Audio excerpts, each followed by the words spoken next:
Hello and welcome to another video and podcast from Fantasy Football Scout. My name is Tom and we've just got 2 days to go until the FPL deadline. So to help you come to terms with some of your final decisions, I'm joined by Sam from the FPL show, FPL family, the FPL pod, and occasionally works for Scout as well. Sam, how are you doing? Occasionally works for Scout as well. Brilliant. I'm good, actually. I don't know that I've ever been this indecisive heading into the final couple of days of a pre-season. Normally by now I'm preset and I'm like, that's what I'm doing. And maybe there's like one or two changes, but generally speaking, I'm locked in. I feel like 50-60% of this team could still change between now and Friday. Yeah, I think got to give credit to the people who do the pricing as well. I've heard that Yeah, on the Scoutcast. They were saying it. They were saying it on Planet FPL as well. It's really hard this year, so which is good, obviously. it is really hard. And I think that this season more than ever, there's so much fear of missing out because you're being forced to make choices between big heavy hitters, and knowing that you're going without one of them or two of them or five of them feels really hard. And so making sure you have the balance of your team right and kind of making those decisions is much more difficult this year than it has been in previous years. And I think like last year, when I think back to this time last year, I'd been set for a good 10 days by this point, and there were like the odd little tweak here or there. And of course, on the final day, there was a big tweak because I had to take Harry Kane out. But fundamentally, it was like decided quite early. Whereas this year, my team massively changed over the weekend, like up in the air changed. Hardly anybody survived the cull because there was a new signing that made a massive difference. And I'm sure we'll talk about him in a little while, but we also might get some more of those this week before the deadline. So it's definitely been a really, really fascinating preseason this time.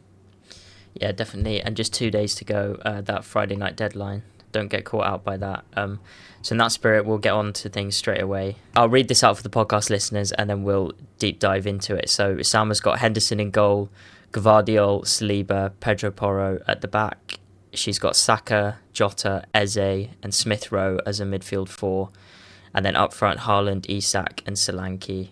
And then on the bench, pretty budget bench, you've got Everson in goal as a 4 million, Barco as a 4 million, Winks as a 4.5, and then Robinson, probably the best sub there, 4.5 million defender.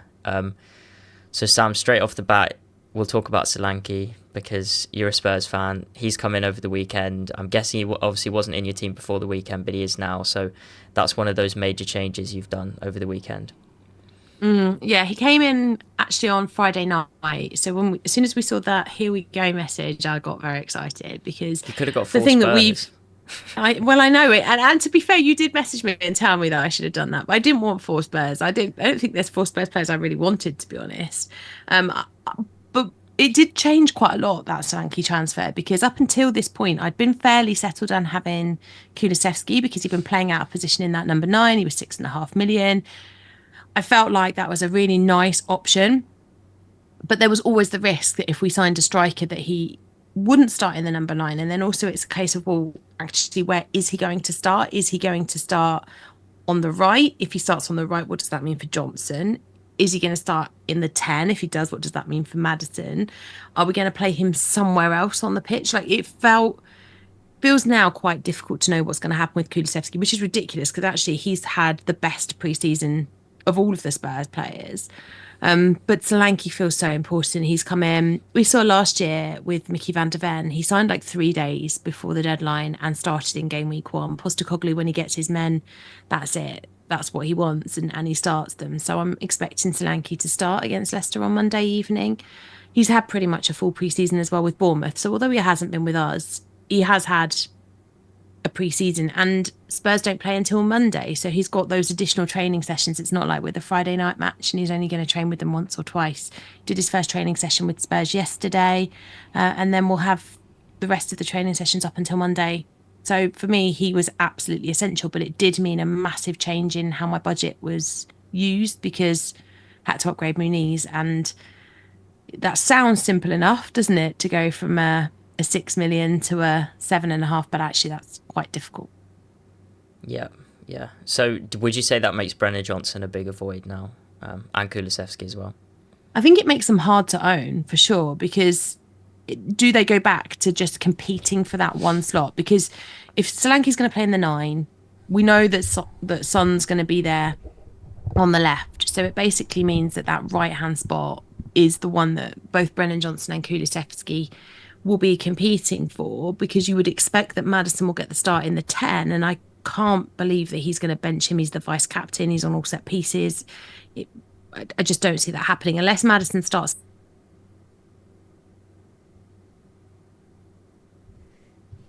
pre-season.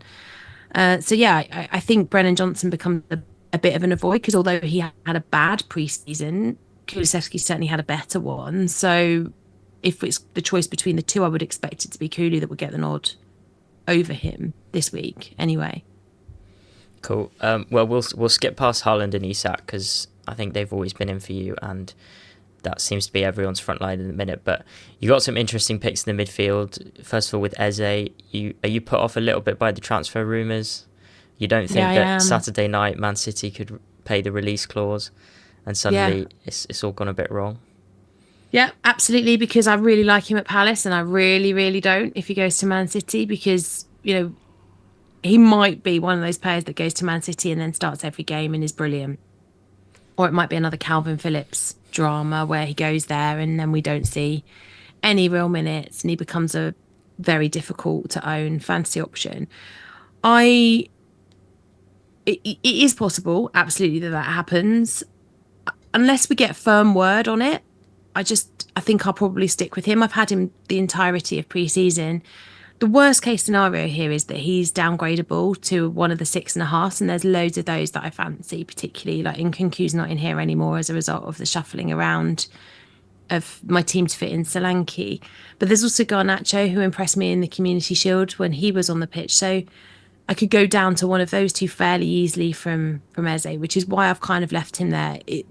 If we get more news that it's looking more and more likely to happen, I might just move for one of them earlier and then have the 0.5 in the bank instead. Yeah, I mean, the Athletic was saying yesterday they've held informal discussions, so it doesn't sound like anything's close, but obviously now City have 95 million quid to spend from Alvarez. But yeah, we'll have to see on that. And then Smith Rowe, is he the best 5.5 million midfielder for you? He is for me, yeah. He was one I was quite excited about. When he was at Arsenal, I always quite liked him in terms of fantasy, but the problem was that he never got enough minutes. So every time he played, I'd be like, if you played more regularly, you'd be a really good fantasy asset, because he was always involved when he was playing. I mean, he started 3 games last season, averaged 5 points in each of those starts. So he has the ability to regularly return points. And at Arsenal, he was just never going to be an option because there's so many other good players. But he goes off to Fulham, immediately starts in their friendlies, gets minutes, gets goals. So I think he will be a good pick in that Fulham team, and in a Fulham team that's got a really nice start to the season, good fixtures. He's a player that I'm happy to play week in, week out. And I think that's got to be key with the way that this team is structured. I have to be confident that the players that I've picked are going to play every week and are going to have an impact on their teams and on the results, because actually I don't have the strongest bench, as you mentioned at the beginning. I mean, Robinson, I think, is a really nice pick and he can come in for sure. I've only benched him for this week because it's Manchester United and I think they'll probably score. And Barco looks like a decent option, but that might be time limited depending upon Estupinian's recovery. Winks is just there because he's what I can afford in that price point. But so Smith Rowe does need to be important, and I feel like he could be, but equally there are other players that you could go to. I could drop down to an Oscar Bob if we don't see the performances from Smith Rowe. There's Morgan Rogers as well in that price point. Yeah. So someone who's not in that midfield is obviously Salah. Was he in your team on Friday? He was, yeah. And then, so talk me through that process. You happy with Jota, that 5 million saving? So actually, the decision to sell Salah wasn't really Solanke's fault. So Solanke I did by taking the money out of the bank and downgrading Kulusevski to Smith Rowe. So I kept Spurs and Fulham investment. I just swapped over the place on the pitch that I was doing it. The Salah decision came from watching Arsenal, because the Spurs fan in me hate sitting on streams and going, I feel like it's important to own Arsenal because I think they're going to have a good season. But I do think those two things. I do think they're going to have a good season. I do think they'll be in the title race again.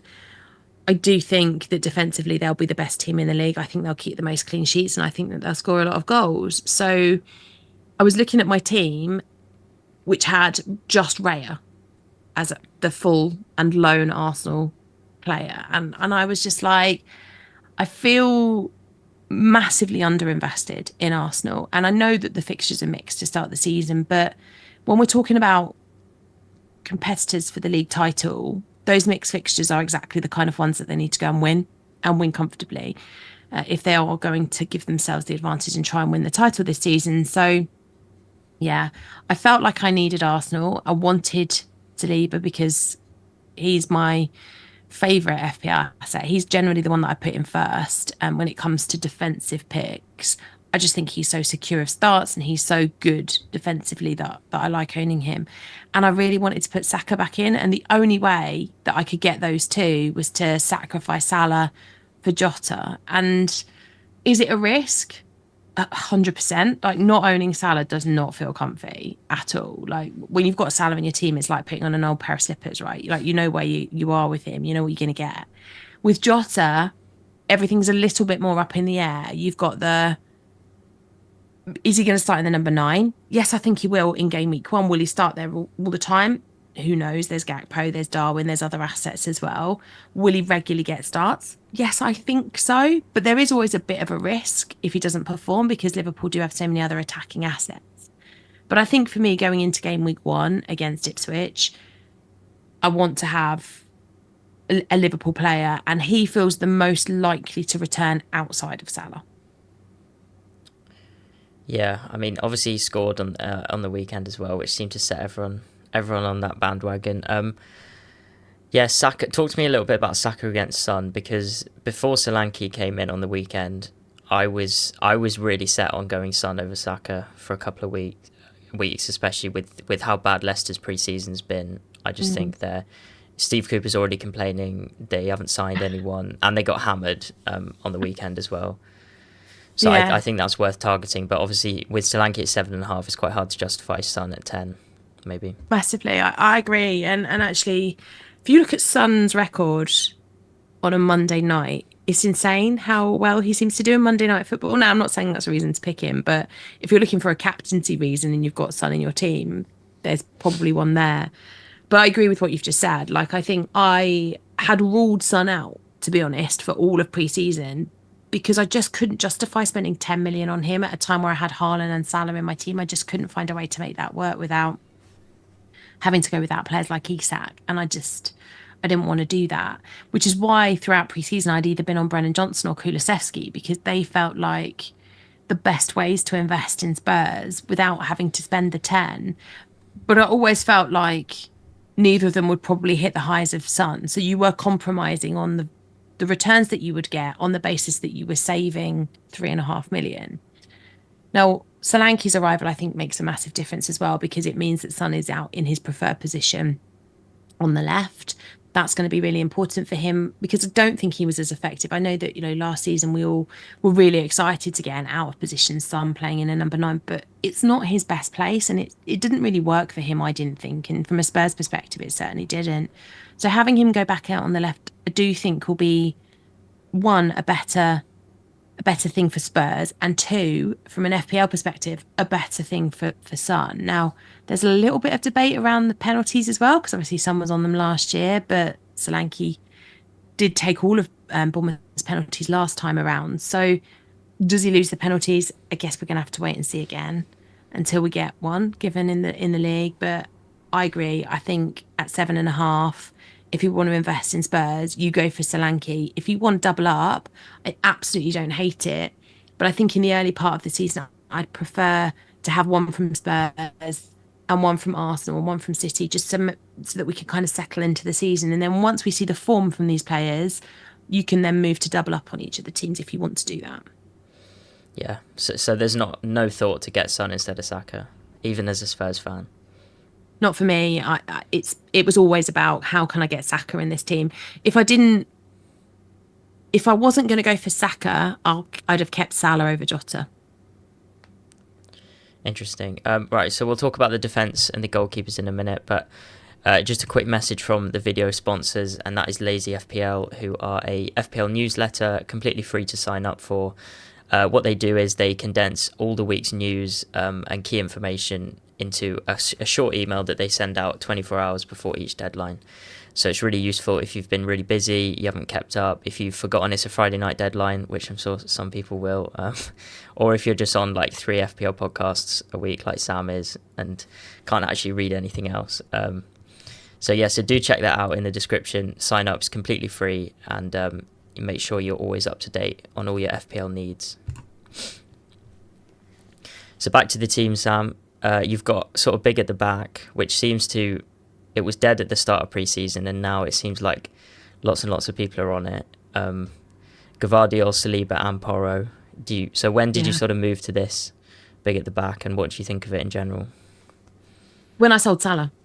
So up until the selling Salah, I had maintained that I didn't think big at the back was the right thing.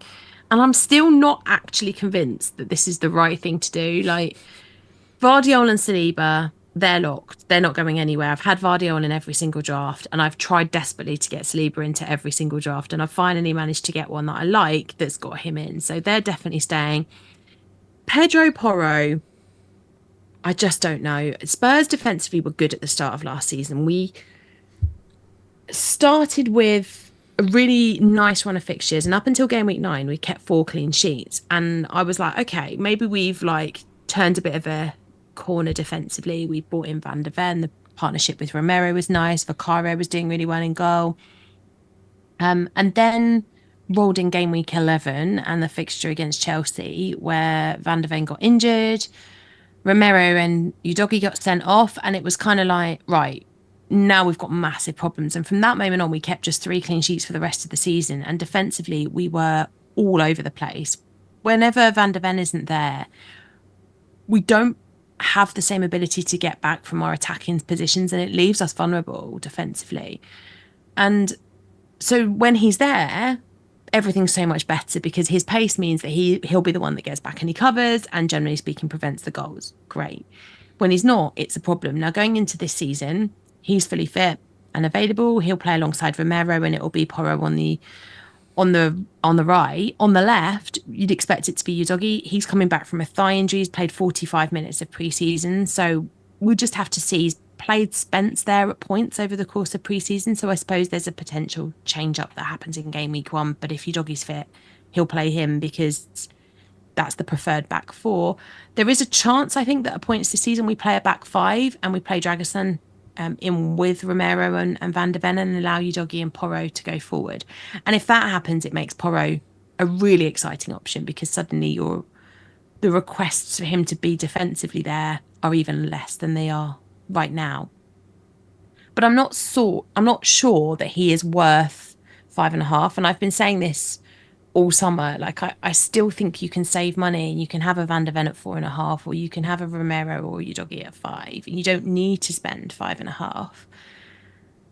But because I've got the money from having sold Salah, I kind of feel like I should spend it, and that feels like I'm not sure how happy I am about that. There is definitely a point in this team where I don't go for Porro and I go for another 4.5 million defender and add them to the rotating defenders that we have, because that would allow me to then upgrade wings, or it would allow me to upgrade Eze, for example. If it looks likely that he's going to disappear off to Man City, then I could change Eze for like a Jared Bowen or somebody in the 7.5, 8 bracket, which actually feels like quite a nice option.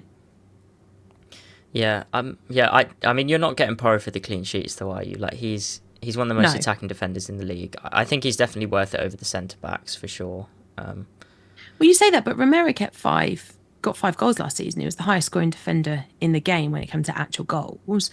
Van der Ven got 3, so they've both got some attacking threat from set pieces. And I mean, I guess the issue is that Porro takes a lot of those set pieces. So if they're up for a corner and they score the goal, there's a good chance that Porro's the one that supplied it. So yeah, I mean, you're absolutely right. You're picking them on the basis of attacking threat rather than clean sheets. But I do think if you're picking a 5.5 million defender, you do want some clean sheets. And my concern with Spurs is, with the attacking football that we play, how many clean sheets there are actually going to be.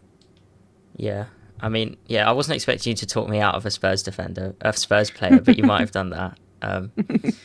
Yeah, I might talk myself out of it, to be honest. yeah. Obviously, you haven't got Trent, and you're going big at the back. Is he someone you want to fit in, or do you think he's not worth it compared to these three? I just really struggle with the 7. The 7 million is really hard because I wanted Saliba and Vardiol, and I felt like covering out Arsenal and Man City. I think they'll be the teams that keep the most clean sheets this season. So those are the two defenders that I was absolutely set that I wanted. The only way for me to realistically get Trent is to downgrade somebody else. And when I look at the rest of my team, I'm not really sure where that downgrade could come from, because I'd have to find another 1.5 million to upgrade Porro to Trent.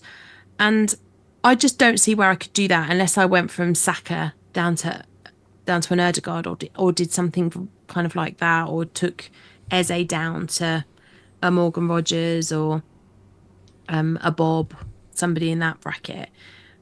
And I'm not sure I'm loving that as an option. Like, I just think that that's limiting the midfield. And part of the reason for not having Salah is because I felt the midfield was lacking. It was just basically him, Eze, and then a load of really cheap options. Whereas this, I feel like, is more of a balanced squad that's going to serve me better in these opening weeks of the season, rather than just being set for game week 1, which is kind of where I feel like I was when I had the Salah team. And I think if I go for a Trent, I'm putting myself back in that position where the rest of my team feels a lot more restricted. Yeah.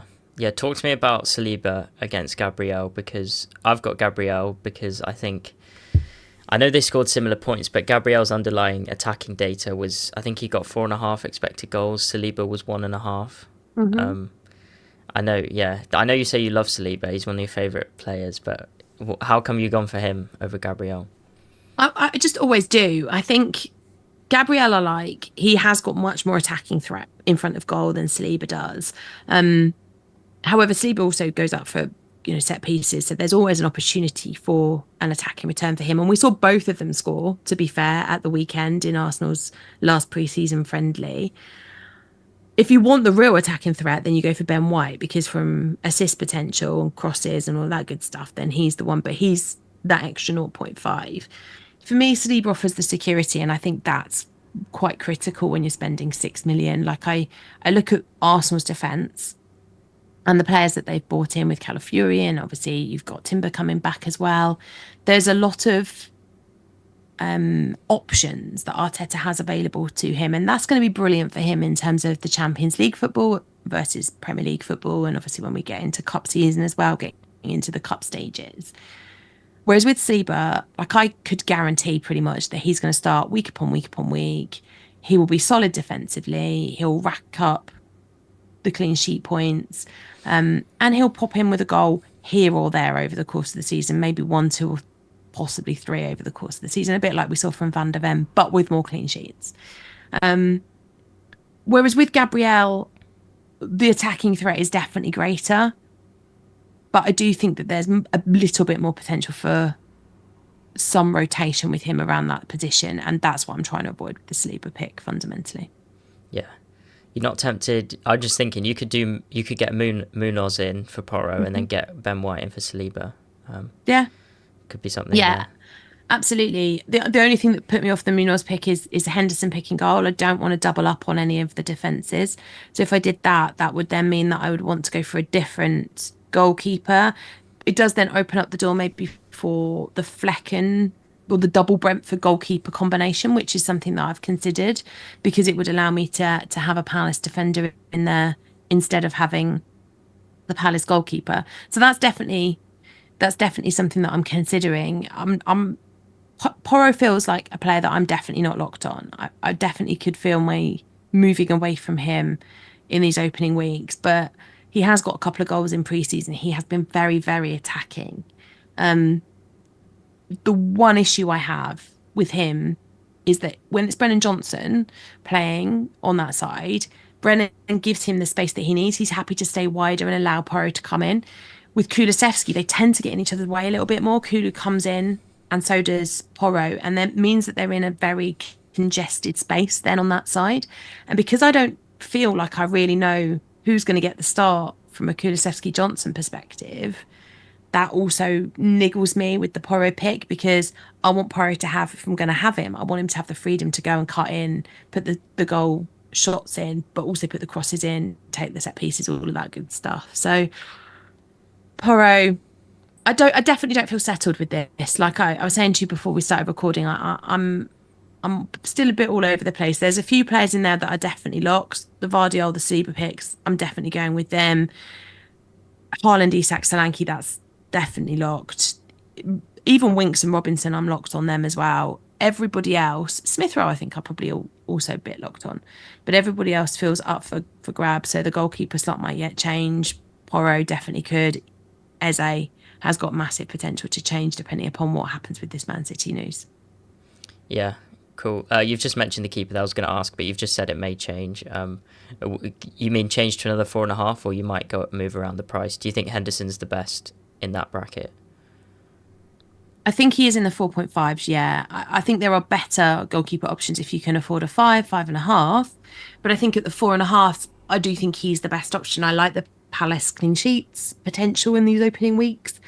I have had Raya for most of pre-season to cover out the Arsenal defence, but now I've got Saliba in. I want to move away from the double up, as I mentioned before. I also really like Leno as an option. It would mean then moving away from Robinson and having somebody different in that defender slot. And I like the Robinson pick. I like the attackingness of Robinson. So I don't necessarily think I want to do that. Flecken maybe is the other one that I'm looking at, but I think I prefer Henderson over him. It's just how you invest in these defences. I suppose the other option is if I was to keep Henderson and lose Pedro Porro, I could maybe look at a Newcastle defender, but I'm not convinced about Newcastle's clean sheet potential in these early weeks. Cool. Well, yeah, so that's Sam's team. Henderson, Gvardiol, Saliba, Porro, Saka, Jota, Eze, Smith Rowe, Haaland, Isak and Solanke. And just in a word, is that Isak captaincy locked? I think so. Yeah, there is.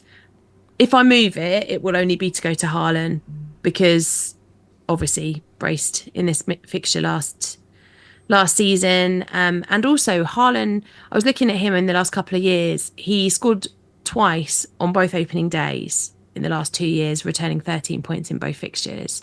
So I can see him having a good game against the Chelsea defence that have been far from solid in pre-season. So it's between Isak and Haaland. I've been on Isak the whole way, so I'm probably going to stick there, because it's so hard to overlook that Southampton at home fixture, isn't it? But yeah, Haaland on opening day does seem to be a really good pick. So maybe I might go to him, but I think I'm with Isak. Cool. Yeah, if you're watching on the video, you can see that at Plan FPL, we are, well, Fantasy Football Scout and Plan FPL's partnership, we think that Isak's going to score more points than Haaland this week, but it's pretty close. So there's a decision to be made there. Thank you very much for your time, Sam. Like the video, make sure you subscribed. We've got plenty more pre-deadline content, including Joe's team reveal tomorrow, as and Sam's Q&A, which will be tomorrow, so you can go and grill Sam on this team in the chat if you don't like it. And then we'll have team news and all sorts as well. Scoutcast was last night as well, so do check that out as well. Thank you very much, Sam. Thanks for having me. Cheers, guys.